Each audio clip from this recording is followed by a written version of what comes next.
ராத்திரி அவங்க அப்பா வீட்டிலிருந்து வெளியே வந்த பொழுது தொடங்கின ராத்திரி தொடருது. தொடர்ந்து இந்த ராத்திரி என்றால் சாபம், ஒரு இருள் அவன் வாழ்க்கையில், ஒரு இருள் அவன் வாழ்க்கையில், ஒரு இருள் அவன். ஏன்னா அவன் அவங்க அப்பா கிட்ட ஏமாத்தி சாபத்தை ஏமாத்தி ஆசீர்வாதத்தை வாங்கினபடினால அது இவனுக்கு என்னவா மாறிச்சு?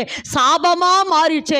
அந்த ராத்திரி தொடங்குது தொடங்குது வருது. அந்த ராத்திரியில வேதனை, துக்கம், துயரம், கவலை, கண்ணீர் எல்லாம், ஏமாற்றப்படுறா, வஞ்சிக்கப்படுறா, எல்லா சூழ்நிலையும் நடக்குது. அந்த ராத்திரி, அங்க தொடங்கின ராத்திரி, இந்த ராத்திரியில் அவன் என்ன செய்யறான்? எழுந்திருந்து எல்லாவற்றையும் அக்கறைப்படுத்தி அவன் தனிமைப்படுத்தி கொண்டு தேவனை நோக்கி சொல்றான், நீர் என்னை ஆசீர்வதித்தாலொழிய உம்மை நான் விட மாட்டேன்.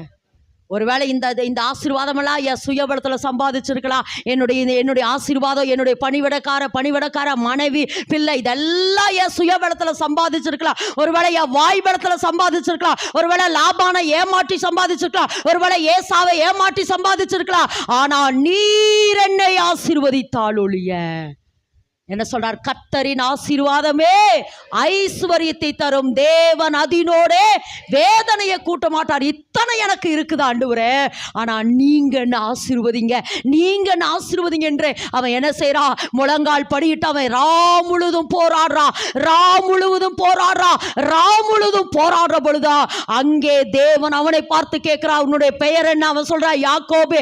இனி உன் பெயர் யாக்கோப் அல்ல, நீ இனி இஸ்ரவேல். எப்ப என் பிரசனத்துல வந்து நின்னுட்டு உன்னுடைய சுயபலத்தை நம்பாம, சுய ஞானத்தை நம்பாம, சுய திறமைகளை நம்பாம நீர் என்னை ஆசீர்வதி எப்ப நீ கேட்டையோ அன்னைக்கு நீ என்னவா மாறிட்ட?